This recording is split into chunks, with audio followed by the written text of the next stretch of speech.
le mail a 53 ans. À l'époque, une voiture ressemblait à peu près à ça. Et au moment où j'enregistre cette vidéo, nous échangeons environ 150 milliards de mails chaque jour dans le monde. Dans les séminaires et les conférences que nous animons avec Digital Collab, nous atteignons parfois 94% des participants qui disent recevoir trop de mails. Et manifestement, la situation ne s'arrange pas vraiment. Or, si nous ne changeons pas nos comportements, c'est-à-dire nos façons de travailler ensemble, de nous organiser collectivement, la situation va continuer à empirer. On va se burn-outer tous ensemble joyeusement avec un trop-plein de mails tout simplement. Une des clés pour inverser la tendance et réduire le nombre de mails que nous échangeons tout en augmentant la productivité, c'est de remplacer l'envoi par le partage. C'est-à-dire qu'aujourd'hui, en fait, on travaille encore à peu près comme à l'ère du papier, schématiquement. Le mail, c'est la transcription bête et méchante du courrier papier. J'écris un courrier, je mets un objet, je choisis des destinataires, j'envoie à différentes personnes, chacune me répond séparément, et à moi de me débrouiller pour faire la synthèse de ces mails, voire des pièces jointes qui me sont renvoyées. Ce qui conduit à ce qu'on appelle les ping-pong ou les boucles de mails, où on envoie un mail avec une pièce jointe et tous les interlocuteurs nous répondent, parfois même avec un annule et remplace, et il faut prendre tous ces messages, tous ces fichiers, et prendre le temps de les rassembler, parce que le mail n'est pas fait pour travailler ensemble,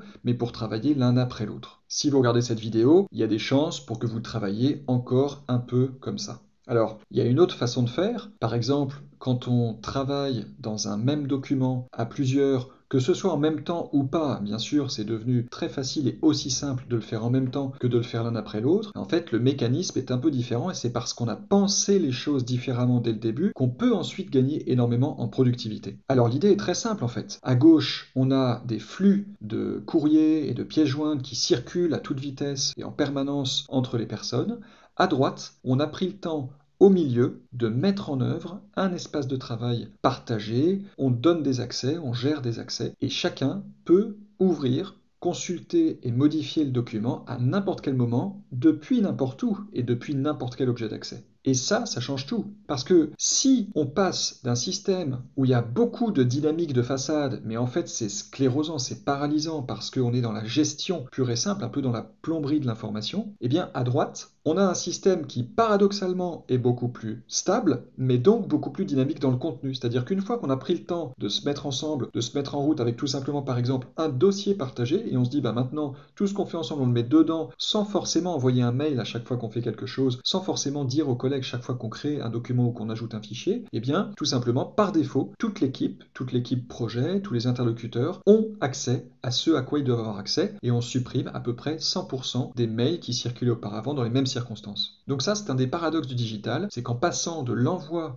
au partage, on passe d'un système où ça remue beaucoup, mais ça bouge pas tant que ça n'avance pas très vite et c'est assez frustrant et fatigant d'ailleurs, à un système où finalement on est très stable dans la structure et dans l'outil, et une fois qu'on est en route, ça permet d'être beaucoup plus dynamique au quotidien, de contribuer, de faire avancer les sujets, d'être plus content d'une réunion, plus content de sa journée, plus content de sa semaine, et plus content globalement de ce qu'on fait dans son travail et de ce que l'équipe fait dans son travail. Donc ce qui n'est pas neutre, c'est que en suivant cette flèche rose, on développe le sentiment d'accomplissement, et on développe, c'est pas qu'un sentiment, les résultats réels d'une équipe et d'une entreprise. Alors le mot-clé dans tout ça, évidemment, c'est le mot partager. Et si simplement on remplace le mot envoyer par le mot partager dans notre vocabulaire, dans notre façon d'en parler, au lieu de dire bah, je te l'envoie ou envoie-le-moi, on dit bah, je te le partage, bah attends, on n'a rien, bah, on va prendre le temps de se créer notre dossier, on se donne accès, et puis ça y est, on est en route, on peut travailler. Eh bien, je crois qu'on se réserve beaucoup de très belles surprises et d'actions très gratifiantes et une rapidité beaucoup plus importante, tout en réduisant le stress, en réduisant l'information qu'on a à gérer. Bien sûr, demain, on aura d'autres challenges à relever, mais si déjà, entre-temps, on peut avoir réduit le mail et augmenté ce qu'on arrive à faire, alors il y aura de quoi se réjouir. Je vous souhaite de vous saisir de ce concept pour, dès demain matin, proposer à vos collègues de partager quelque chose de plus qui auparavant fonctionnait par email, qui peut être le planning de congé de l'équipe, qui peut être un reporting, qui peut être les notes que vous prenez sur un projet, les mettre dans un seul document au fil de l'eau, ça peut être tout un tas de choses. Bref, le but c'est de trouver l'épine que vous avez dans le pied, le caillou dans la chaussure, et de commencer par ça en suivant la boussole partagée. Voilà, je vous souhaite une très bonne simplification avec cette première clé, et à bientôt avec grand plaisir.